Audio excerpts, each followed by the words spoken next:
Press the bell icon on the YouTube app and never miss another update. स्वागत है दोस्तों आपका मेरे चैनल सिविल इंजीनियरिंग क्लासेस में। दोस्तों अगर एक अच्छा सिविल इंजीनियर बनना है तो एस्टिमेशन की बारीकियों को समझना बहुत ज़रूरी है। आज हम लोग क्यूएससी के लेक्चर को आगे बढ़ा रहे हैं और हम लोग आज पढ़ेंगे स्टील रूफ ट्रस। क्या पढ़ेंगे? Steel roof truss. यानी जो रूफ होता है, छत होता है, उसमें एक फ्लैट होता है, यानी आपका जो घर होगा, जो हम लोग छत बनाते हैं सीमेंट कंक्रीट वाली, वो फ्लैट में कहलाती है, यानी स्लैब वाली। और एक होता है जो या आप देखे होगे खपड़े वाला, या फिर आपको ऐसे जगह पे जहाँ पे बहुत बारिशें होती हैं, है ना, उस जगहों पे आपको कैसे इंक्लाइंड रूफ, ठीक है, वो देखने को मिलेगा। तो वो वाला इंक्लाइंड रूफ जो है, ठीक है, उसमें कई तरीके से बनाया जाता है, तो उसमें ट्रस का इस्तेमाल किया जाता है। और आप रेलवे स्टेशन देखे होंगे तो रेलवे स्टेशन में भी ट्रस का इस्तेमाल है, ठीक है।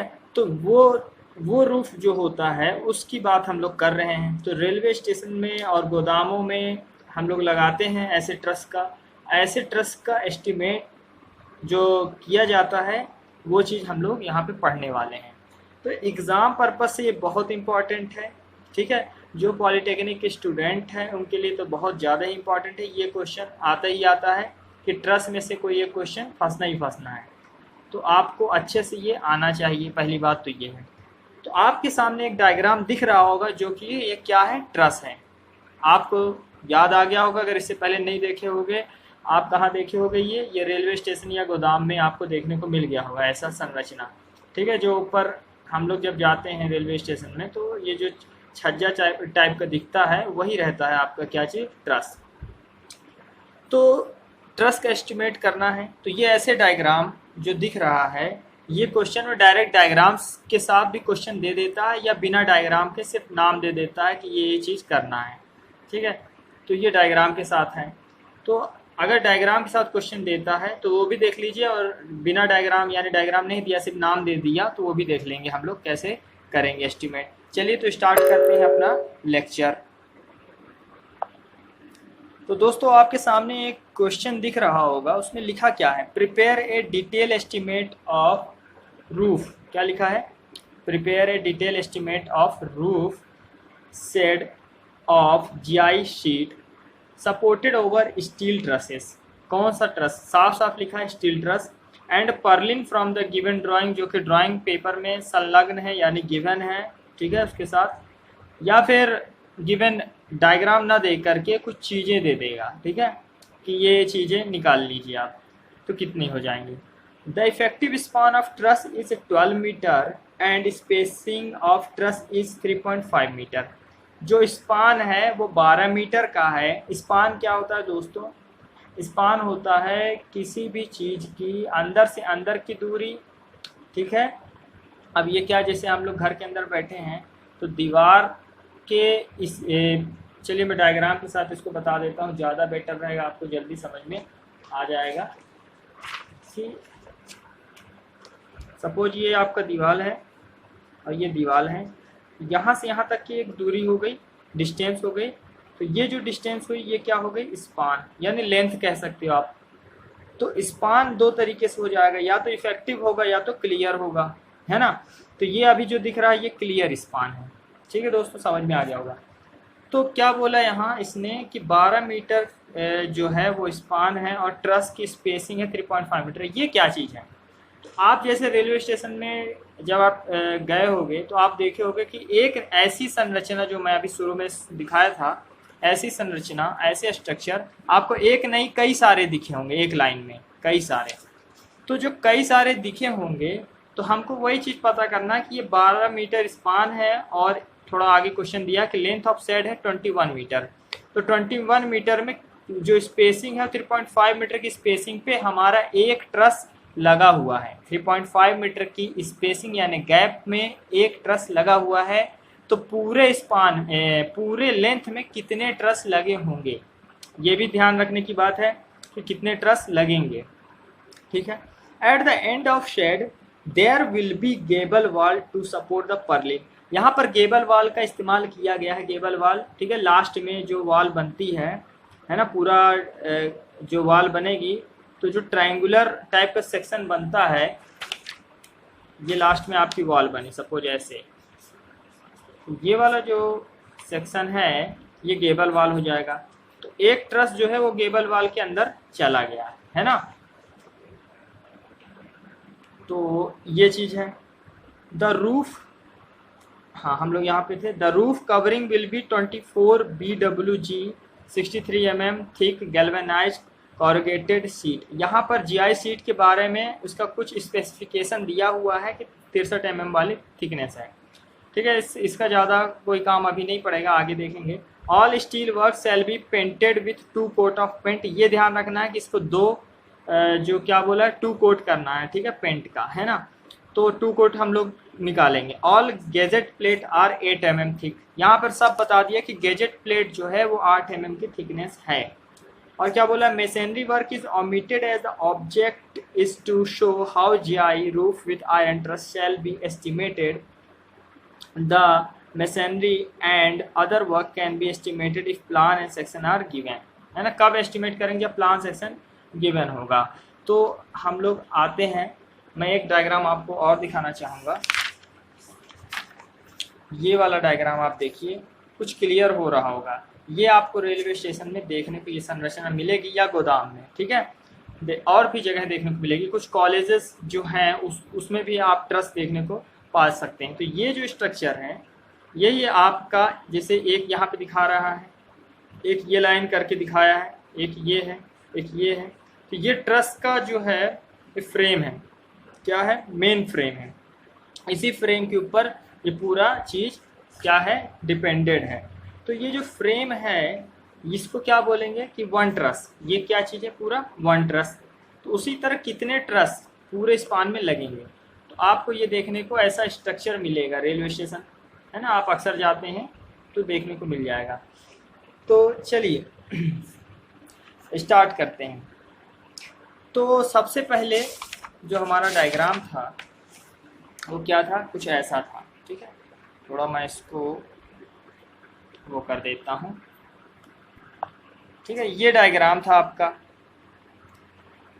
और इसको सॉल्व कैसे करते हैं, है ना। ये अगर पेपर में साथ में अटैच है क्वेश्चन, तो सॉल्व कैसे करते हैं, तो एस्टिमेट बनाने का तरीका वही रहेगा, ठीक है। मैं दिखा देता हूँ एस्टिमेशन करना कैसे है, ठीक है।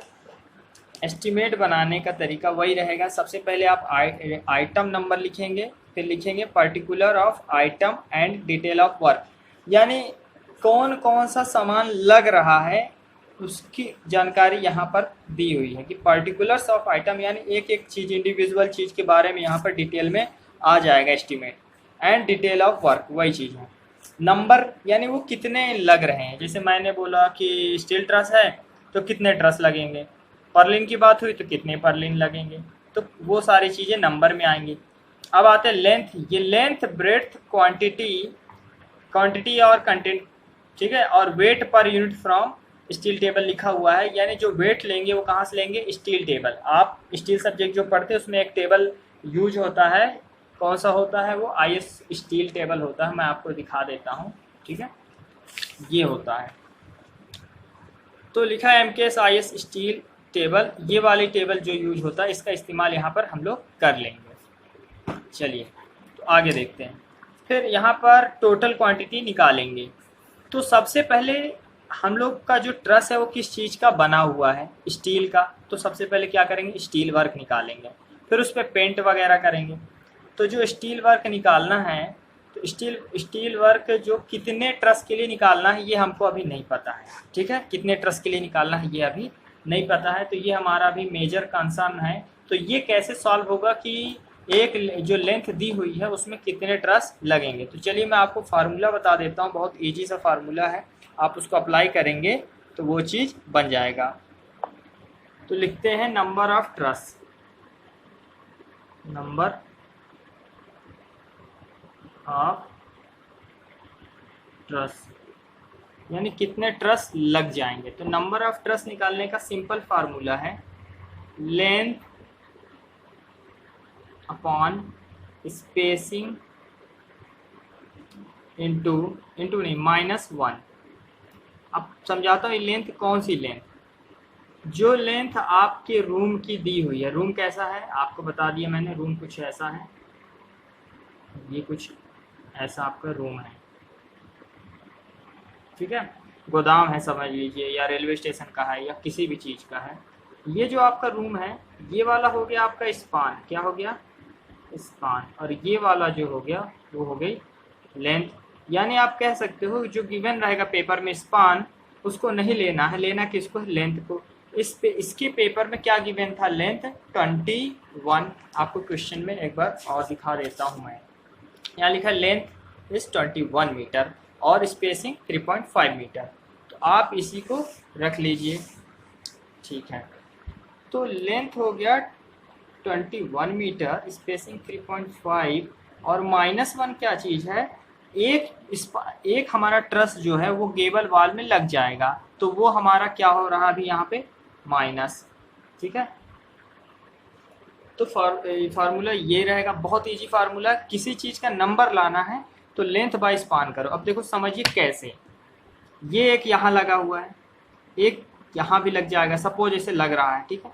तो कैसे पता चल रहा है, ये लेंथ है, इसके बीच में स्पेसिंग है, तो वो स्पेसिंग से डिवाइड कर दो लेंथ में, तो ये पता चल जाएगा कि ये कितने नंबर लग रहे हैं, ठीक है। तो अब 21 डिवाइडेड बाय 3.5, जो आंसर आ जाए -1, यानी 6 है, तो कितना हो जाएगा 5। तो नंबर कितने हो गए टोटल 5।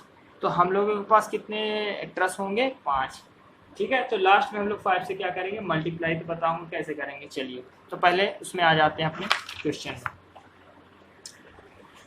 तो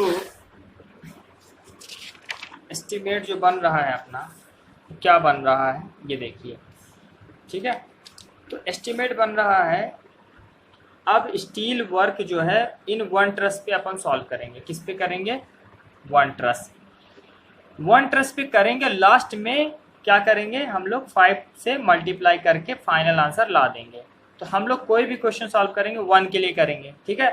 तो 1 इन 1 ट्रस। अच्छा, अब हमारे फ्रेम में क्या क्या चीज़ें होंगी ये ध्यान रखने की बात है। अगर डायग्राम गिवन है ठीक है, नहीं गिवन है तो उसमें दिया रहेगा पहले से कि ये चीज़ें के लिए निकालो। सपोज उसका डायग्राम गिवन है, ठीक है, डायग्राम गिवन है, तो आप इस डायग्राम को देखिए, और थोड़ा सा मैं इसको, इस डायग्राम को देखिए और बताइए क्या क्या चीज़ गिवन है मेरे साथ। चलिए तो मैं बता रहा हूँ आपको सबसे पहले कि आपको यहाँ पर एक सेंट्रल सस्पेंडर दिख रहा होगा। क्या दिख रहा होगा, सेंट्रल सस्पेंडर। ये फ्रेम की बात कर रहे हैं ना, फ्रेम में क्या क्या गिवन है अभी पहले ये देख लेते हैं। उसके बाद ये एक लाइन से आपको जो दिख रही है वो क्या चीज़ है, राफ्टर है। वो क्या है, राफ्टर है। हमारे पास 2 राफ्टर रहते हैं, एक ये ऊपर है और एक ये नीचे है। तो ऊपर वाले को क्या कहते हैं और नीचे वाले को क्या कहते हैं, तो देखिए नीचे वाले को प्रिंसिपल राफ्टर लिखा हुआ है, क्या कहते हैं, प्रिंसिपल राफ्टर, ठीक है। उसी तरह हर एक चीज़ इसमें गिवन है, ये देखिए स्ट्रट लिखा हुआ है, ऐसे सारे चीज़ें, टाई लिखा हुआ है, हर एक चीज़ देखिए, गेजेट प्लेट लिखा हुआ है, हर एक चीज़ गिवन है, तो कोई दिक्कत की बात नहीं है। तो आप डायग्राम से देखकर सारे चीज़ों का निकाल लेंगे। तो अब देखिए कि जो जो गिवन है वो कैसे कैसे सॉल्व होगा। तो आते हैं प्रिंसिपल राफ्टर। सबसे पहले क्या देखेंगे अपन, प्रिंसिपल राफ्टर। पेपर में भी लिख के आ जाता है प्रिंसिपल राफ्टर, ये साइज है उसकी। तो यहाँ पे लिखा है प्रिंसिपल राफ्टर 2.75 मीटर है ये, ठीक है, इंटू 50 इंटू 8 mm में रहेगा ये एंगल, ठीक है। अब ये क्या है, प्रिंसिपल राफ्टर जो बना है स्टील का है और ये एंगल है, एंगल सेक्शन। अब एंगल क्या होता है, एंगल कुछ ऐसा दिखता है आपका,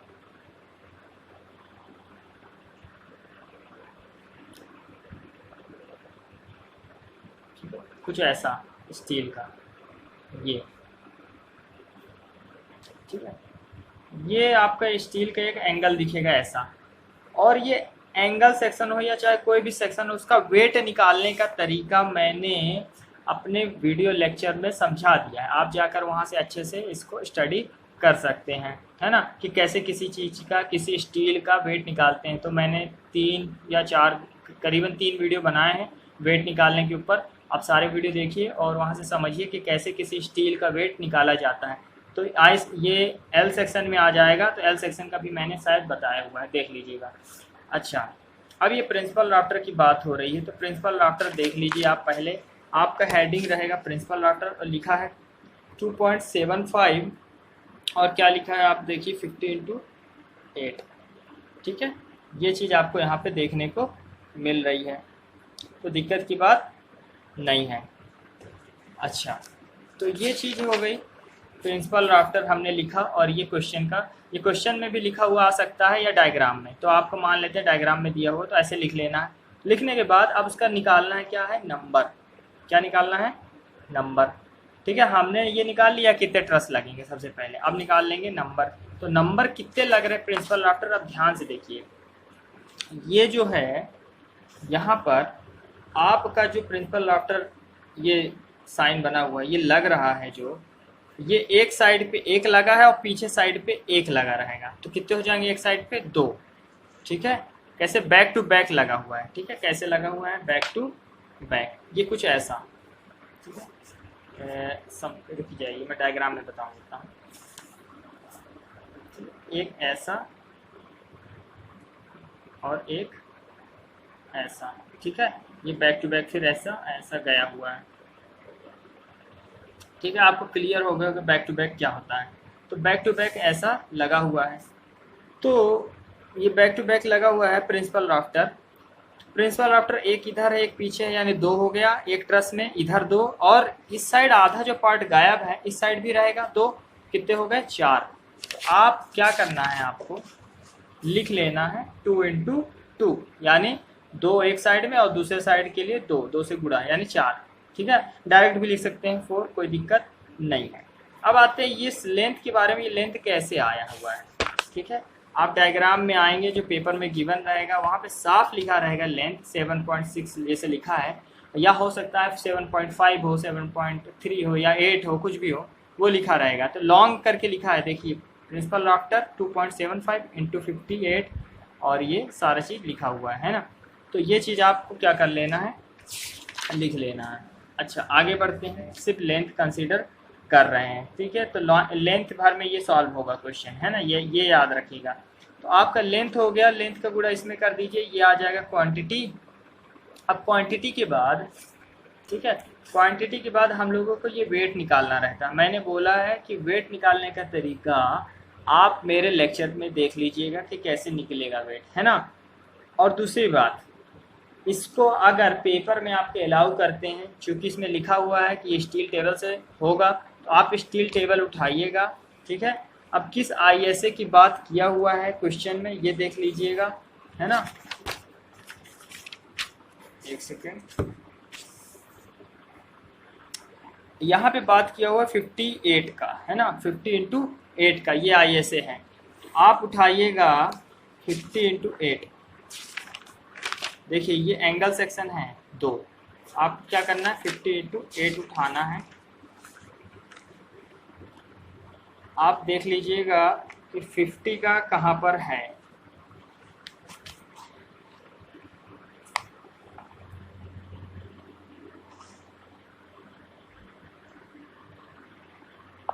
एक सेकेंड, इस क्वेश्चन में मैंने क्या बोल दिया, यहाँ पर लिखा हुआ है कि ये 2 ठो है, यानी 2 और डैश 75 है ना। मैं सोचा 2.5 है, ध्यान से उठ गया देखने में। तो ये 2 डैश 75 × 50 × 8 है, यानी यहाँ पर 75 की आपका ये वाला पार्ट हो जाएगा। ये वाला पार्ट सपोज 75 है और ये वाला पार्ट आपका 50 है और ये वाला पार्ट आपका जो है वो 8 mm है। ठीक है, तो हमारे पास 75 और 50 ये दोनों चीज़ का देखना है। ठीक है, तो आप 75 और 50 का देख लेते हैं, 75 और 50। तो 75 और 50 कौन सा सेक्शन इक्वल या अनइक्वल, ये ध्यान रखिए। तो देखने साफ पता चल रहा है कि अनइक्वल है, तो अनइक्वल सेक्शन में हम लोग आकर और अपने ये इक्वल है। ठीक है, और 65 का है। और चलते हैं और देखते हैं,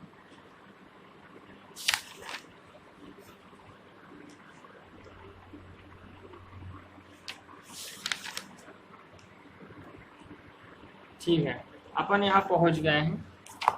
आपको देखने को मिल जाएगा 75 और 50 ये वाला है ISA 8। ठीक है, आपको यहाँ पर ये 7.4 जो दिख रहा है, ये ऊपर से देखेंगे तो ये वेट में आ रहा है। किस में आ रहा है? वेट पर मीटर। यहाँ पर लिखा हुआ है केजी और न्यूटन, तो दोनों चीज़ यहाँ पर दिया हुआ है। तो 7.4 हमारे पास ये आ गया है। ठीक है, यही चीज़ आपको देखना था, तो आप इसको आसानी से ढूंढ सकते हैं। ये पेज, ये आप देख लीजिए, ये rolled steel unequal angle section है और ये पेज नंबर है 6। ठीक है, ठीक है। तो एस्टीमेट के लिए आप BN दत्ता की बुक रेफ़र कीजिए, जो मैं रेफ़र करना चाहूँगा कि ये सही है। प्रीफर करूँगा कि आप इसी से पढ़ें तो ज़्यादा बेटर रहेगा। तो ये रहेगा 7.4, आपका क्या आ गया? 7.4। तो आपके पास वेट हो गया। तो अब ये नंबर है, लेंथ है और ये क्वांटिटी आ गई है। अब वेट से मल्टीप्लाई कर दीजिए तो आपका टोटल क्वांटिटी वेट में ये आ गया। ठीक है, आई होप आपको समझ में आ गया होगा। इसे मल्टीप्लाई का, इसके बीच में मल्टीप्लाई है ना। अब आते हैं सेकंड नंबर। अपने को क्या देखना है कि क्या चीज़ रहेगा, और अपने को देखने को ये मिल रहा है कि ये जो तिरछे हैं वो क्या है? स्ट्रट है। ठीक है, तो स्ट्रट लिखा हुआ है साफ साफ। एक स्ट्रट ये है, एक स्ट्रट ये है, एक ये लिखा हुआ है ना, आपको दिक्कत नहीं जाएगी, साफ साफ लिखा हुआ दिख रहा है। तो स्ट्रट लिखा है, तो आपको क्या करना है? स्ट्रट देखिए 75, 50 और 10, ये उसकी साइज पहले से लिखी हुई है स्ट्रट की।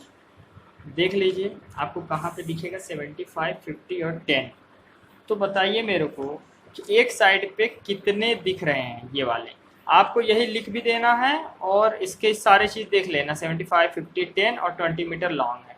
अब ये एक ये दिख रहा है, एक साइड पे एक ये दिख रहा है, ठीक है, 75 वाला, और फिर दूसरे साइड पे एक और होगा। तो कितने हो जाएंगे टोटल? 2 हो जाएंगे 75 वाले। ठीक है, याद रखिए 75 वाले कितने हो जाएंगे? 2।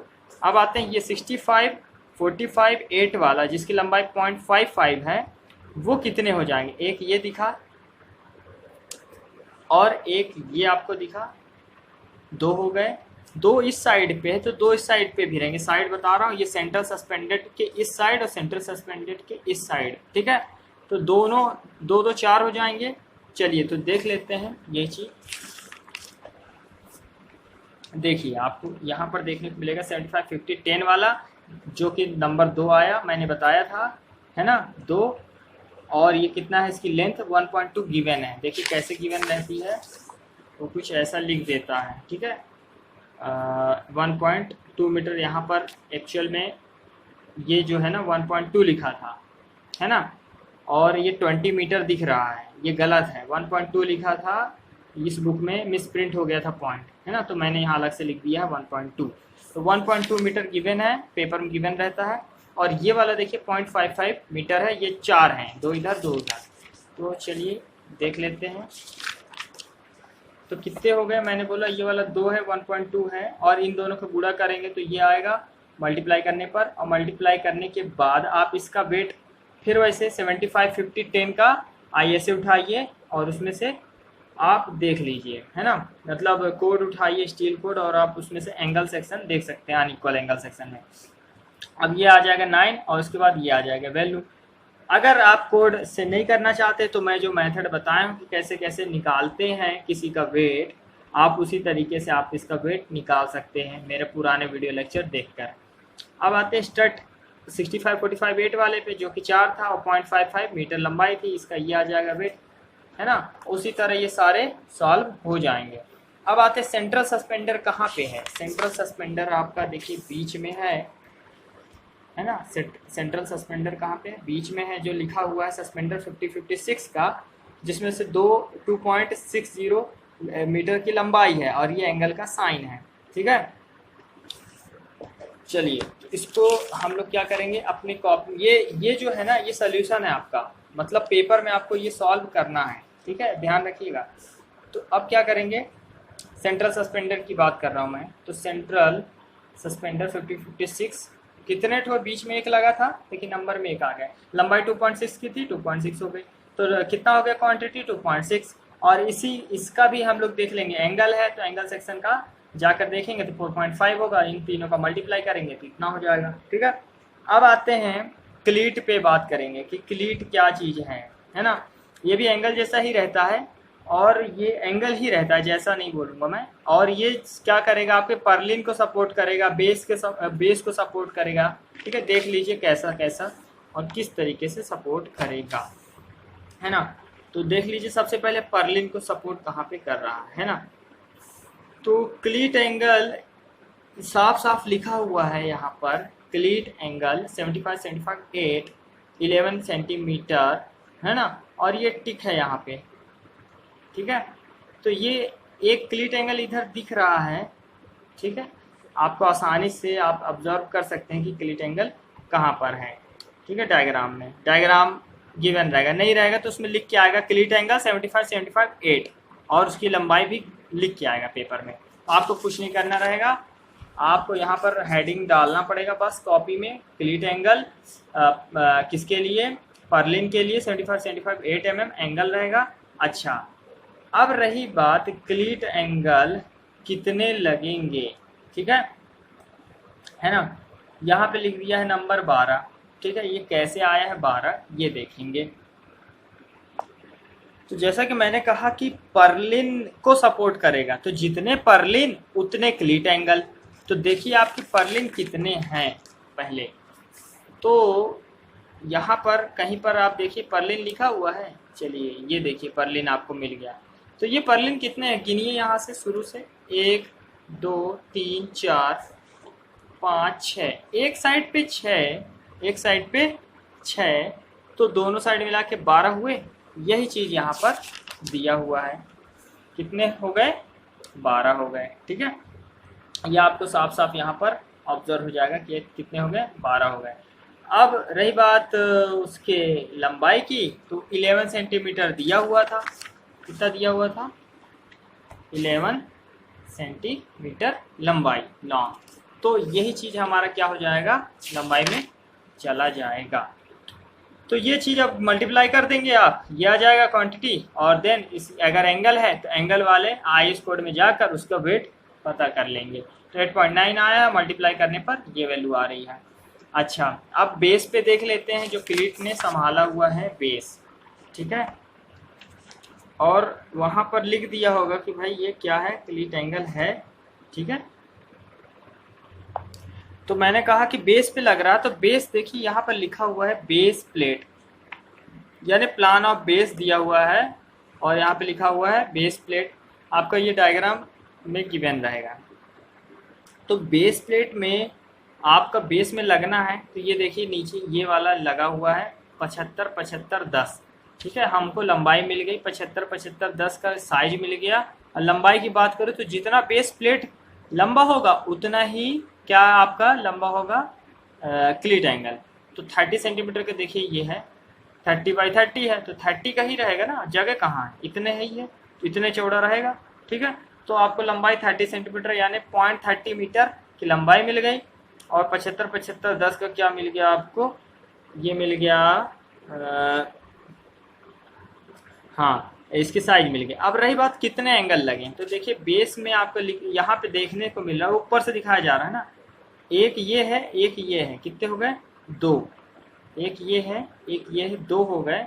देखिए इसका साइड से शायद व्यू दिखाया गया है, तो 2 हो गए इधर। तो 2 आपका दोनों साइड के लिए, दोनों तरफ के लिए, ये देखिए आपको दिख रहा होगा क्लीट एट बेस पे 2 गुणे 2 हो जाएगा। और 0.30 सेंटीमीटर मैंने बताया रहेगा, तो ये 0.30 हो जाएगा, ठीक है। एक तरफ के लिए, एक बेस पे कितना दिखाया, 2 यहाँ पे दिख रहा है आपको, तो 2 इधर है और 2 उस साइड रहेगा, कितने हो जाएंगे टोटल 4। तो वही चीज़ है, तो 4 हो गए हैं। अब इसका भी मल्टीप्लाई कर दीजिए, ठीक है, ये हो जाएगा। हाँ, अब रही बात टाइस मेन सेंट्रल, ठीक है। जो टाई की बात की जाए तो टेंशन मेंबर जो रहता है ट्रस में उसकी बात कर रहे हैं। तो टाइस कितने सारे हैं ये देख लेते हैं और कौन कौन से साइज के हैं। तो देखिए आपको देखने को मिल रहा होगा यहाँ पे टाई लिखा हुआ है, टाई 2 ठो है, 2 नंबर यानी 2, और 80/6 वाला है, ठीक है। टाई है यहाँ पर एक और टाई दिख रहा है 2, ठीक है, 50/8 वाला है, ठीक है। एक टाई और दिख रहा है 50/8 वाला है। तो जो जो सेम होगा एक में रख सकते हैं, जो सेम नहीं होगा नहीं रखेंगे, ठीक है। तो ये वाला टाई को अगर देखें 50/8 वाला को और 1.5 मीटर की लंबाई, तो एक इधर है ऐसे है, तो एक उस साइड भी होगा, 2 हो जाएगा, हाँ ठीक है। ये टाई को देखें तो एक ये है जिसकी लंबाई 50, 8, 1.5 की है, तो एक ये है, एक ये है, 2 इधर है, तो टोटल कितने हो गए 4। तो यानी जो मैंने इससे पहले बोला था कि 2 नहीं 4 हो जाएंगे, क्योंकि एक यहाँ भी वही चीज़ सेम है। तो एक ये 2 और उस साइड 2, 4। तो देखिए कि ये टाई 58 और 1.5 वाले की बात कर रहे हैं हम लोग। तो ये देखिए आपको देखने को मिल जाएगा, ठीक है। 50/58, ये देखिए ये वाला इंक्लाइंड वाला 58 इंक्लाइंड वाला जो है वो कितने है 4 है, 1.5 की उसकी क्या है लंबाई है। इन दोनों का गुणा करें, ये आ गया, उसका वेट हम लोग एंगल में जाकर देख लेंगे और ये आ जाएगा फाइनल। अब इंक्लाइंड और भी है 58 का है, 2 और है, वो भी दिखा देता हूँ कहाँ पर है। उसकी साइज 58 उसकी भी है, वो 2 है और उसकी लंबाई है 3.3 की है, ठीक है। टाइज मेन साइड 2 है जिसकी 80/6 की है, उसको भी दिखा देता हूँ, 4 ठो है ना। और टाइज मेन सेंट्रल जो है वो भी 2 है, ठीक है, 50/8 लिखा हुआ है और उसकी लंबाई 4.8 है। तो देखिए क्या कौन सी चीज़ कहाँ पे है। तो टाइज 2 है 80/6 वाला मैंने बोला था, तो ये वाला भी आपको देखने को मिल गया जिसकी लंबाई 3.4 है। अब एक और है टाई है 2 है, देखिए 2 लिखा हुआ है, 50/8 का है जिसकी लंबाई 4.8 है। ये आप लंबाई में भर लीजिएगा वैल्यू को और उसके बाद आप ये नंबर में 2 भर लीजिएगा और उसके बाद गुणा कर दीजिएगा, आपको क्वांटिटी और वेट से गुणा, बात खत्म। और ये 50 वाला बता दिया हूँ, ठीक है, ये 50 वाला, ठीक है। तो अब ये हो गया आपका टाइस, सारे टाइस मैंने बता दिया। तो सारे टाइस का नंबर आ गया और सारे टाइस की लेंथ आ गई, सारे टाइस का सारा चीज़ आ गया। अच्छा, अब रही बात किस चीज़ की, गैजेट प्लेट की बात करेंगे हम लोग। किसकी बात करेंगे, गैजेट प्लेट। तो देखिए गैजेट प्लेट 8 mm का उसने बता दिया था क्वेश्चन में, 8 mm का गैजेट प्लेट लगेगा। तो कहाँ कहाँ पर गैजेट प्लेट लगा हुआ है वो चीज़ हम पहले देखेंगे और उसका नाम रखेंगे, नामकरण करेंगे, देन आफ्टर हम सॉल्व करेंगे। तो एक गैजेट प्लेट ये है, देखिए ये चीज़ है ना, ये एक प्लेट है जिसपे 1, 2, 3 मेंबर, 4 मेंबर, 5 मेंबर को जोड़ा गया है, ठीक है। एक ये प्लेट, एक ये प्लेट, एक ये प्लेट, ठीक है, आपको क्लियरली ही डायग्राम में दिख रहा होगा, एक ये, एक ये, एक ये। अब रही बात साइज, जिसका सेम होगा उसको एक साथ रख लेंगे, नहीं होगा नहीं रखेंगे, बात खत्म। अच्छा, साइज किसका क्या है हम लोग देखेंगे। ये वाला जो ऊपर है उसको आप टॉप लिख सकते हो और ज़्यादा स्टैंडर्ड लिखना है तो एपेक्स लिख सकते हो। क्या लिख सकते हो, एपेक्स। मान लो पेपर में आपको याद नहीं आ रहा है एपेक्स, तो आप लिख दिए टॉप में, ठीक है। क्या लिख दिए, टॉप में, यानी ऊपर साइड, है ना, हिंदी मीडियम वाले ऊपर साइड लिख देंगे। और बॉटम के लिए नीचे साइड, बॉटम में। तो आपको एपेक्स मिल गया और बॉटम मिल गया, ठीक है। तो आप देखिए यहाँ पर क्या मिला, देखिए गैजेट में एट एपेक्स मिला, एट बेस, ठीक है, बेस यानी बॉटम। तो एपेक्स पे 1 था और बॉटम पे रही बात, बेस पे 2 है। हम देखेंगे कहाँ पे 2 है, लेंथ से कंसीडर करेंगे। तो लेंथ क्या क्या थी डायग्राम में देखिए, ये जो ऊपर वाला ये 75 की लंबाई बता रहा, तो 0.75। अच्छा, अब बेस की बात करें तो बेस पे देखिए यहाँ पे एक 45 वाला है, एक 20 वाला है और इसको देखिए 35 वाला है। तो मैं बात करूँगा, अगर ये 35 का एक इधर है तो एक उधर भी होगा और 45 का एक इधर है तो एक उधर भी होगा, तो दोनों 2-2 रहेंगे और सेंट्रल में जो एकदम उसी पे है तो वो एक रहेगा 20 वाला। तो देख लीजिए क्लियरली डायग्राम में बता दिया मैंने। तो बेस वाला 2 है, बता चुका हूँ, एक यहाँ पे है एक यहाँ पे है, उसकी लंबाई 70 की लेंथ हो रही है, ठीक है। और उसका जो विड्थ हो रहा है 0.45 का दोनों में, ठीक है। अब लंबाई और विड्थ उसमें गिवन है, देख लीजिए कैसे गिवन है। देखिए हाँ, एक और गैजेट हम लोग भूल गए हैं, वो ये है, ये बेस कहला जाएगा, है ना। इसका नाम बेस रख दिया उसने, देखिए बेस रखिए, चाहे टो रख दीजिए, है ना, चाहे टेल रख दीजिए, कोई दिक्कत नहीं है। देखिए नाम रखना है, चाहे कुछ भी नाम रख दीजिए उसका, है ना। तो इसने बेस रखा है, तो एक ये हो गया और एक उस साइड हो गया, तो 2 हुए। और जिसमें लिखा है गैजेट प्लेट 70-45 वाला, तो आपको 70 की लंबाई और 45 का आपको विड्थ मिल गया। तो देखिए 70 की लंबाई और 45 का विड्थ वाला कौन सा है, ठीक है। तो 70 की लंबाई 45 का विड्थ, 75 की लंबाई 45 का विड्थ, ये दोनों देख लिए। अब बचे बात स्ट्रट के पास कौन कौन से लगे, हाँ कितने कितने। Head of strut, head of strut, bottom of strut, bottom of strut देख लेते हैं। तो देखिए ये स्ट्रट है, एक हो जाएगा हेड, एक हो जाएगा bottom, head bottom, head bottom, ऐसे चलेगा। तो ये हेड में लंबाई क्या है, ये है 25/20, और बॉटम में क्या है 35/25। तो एक ये है, समझिएगा बात। और यही सेम टू सेम यहाँ पर भी है। तो 2 अगर एक साइड पे, तो 2 उस साइड पे हो जाएंगे 4। कौन वाला 25-20 वाला, देखिए 25-20 वाला 4 हो जाएंगे। तो देखिए ये है आपका 25-20 और ये कितने हो गए, 4 हो गए, ठीक है। समझ गए होंगे आप मैं क्या कहना चाह रहा हूँ। तो 4 हो गए, 25-20 की हो गई लंबाई और उसकी जो चौड़ाई होनी चाहिए थी, है ना। अब आते हैं बॉटम पे, देखते हैं स्ट्रट के बॉटम पे, है ना।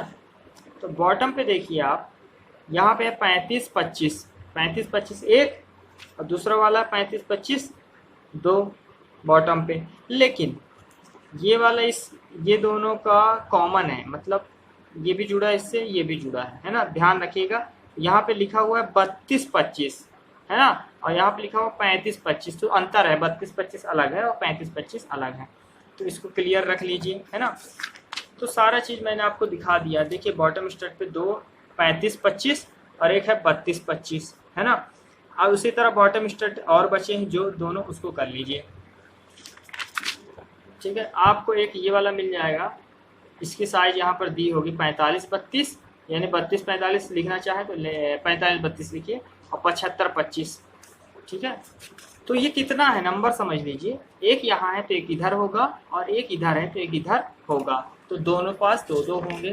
तो देखिए कि दोनों के पास क्या है, यहाँ पर 2-2 हैं, है ना। 45-32 और 32-25, ये सबका गुणा उड़ा करते हुए इसका गुणा किए, ये है ना। उसी तरह एट बॉटम सस्पेंडर पे मैंने बोला 25-20 वाला एक सिंगल बचेगा, लास्ट में सिंगल फंसेगा, ये ठीक है। तो ये हो गया। ये सारा चीज को आप कैलकुलेट करके आप क्या कर दीजिए, क्वांटिटी का टोटल, ये देखिए इसका कैलकुलेट करके टोटल किया हुआ है। तो टोटल करने के बाद जो यूनिट वेट होगी सबकी एक ही होगी, 8 mm का गैजेट प्लेट है, तो यूनिट वेट से मल्टीप्लाई कर दो, और मल्टीप्लाई करने के बाद आपका ये देखिए ये टोटल आ जाएगा, ठीक है। टोटल कहाँ से आएगा, जैसे ये आया इसका, और ऊपर से जितना आता हुआ आ रहा है, शुरू से देख लीजिए टोटल क्वांटिटी वाली लाइन, और इसको ऐड कर दीजिए, फाइनल आपका ये चीज़ यहाँ पे आ जाएगा। तो ये रहा हम लोगों का स्टील वर्क, ठीक है। इस वीडियो लेक्चर में हमने पूरे डिटेल में स्टील वर्क को समझा है। अगर फिर भी आपको कोई डाउट है तो आप कमेंट में ज़रूर लिखिएगा कि मेरे को कहाँ पास डाउट हुआ है, ठीक है। मैं आपको क्लियर जरूर कर दूंगा कि क्या चीज़ समझ में नहीं आया है ना, ठीक है। आई होप आपको ये पूरा लेक्चर समझ में आ गया होगा। इसके बाद मैं इसी में नेक्स्ट पार्ट बना दूंगा, इसमें बहुत बड़ा हो रहा है, तो इसमें नेक्स्ट पार्ट क्या बना दूंगा कि पेंटिंग वर्क, है ना, पेंटिंग वर्क बना दूंगा, तो आपको क्लियर हो जाएगा। एक सेकेंड इसका थोड़ा सा और देख लीजिए कि बेस प्लेट नहीं हो गया, इसको मैं बना दूंगा नेक्स्ट पार्ट में, है ना। इतना तक आप कर लीजिए, कहाँ तक, स्टील वर्क में। और भी थोड़ा चीज़ें जो छुट्टी होगी स्टील वर्क की पूरा नहीं हुआ है, वो सेकंड पार्ट में मैं बता देता हूँ, है ना, जो चीज़ छूटा हुआ है, ठीक है। थैंक यू दोस्तों।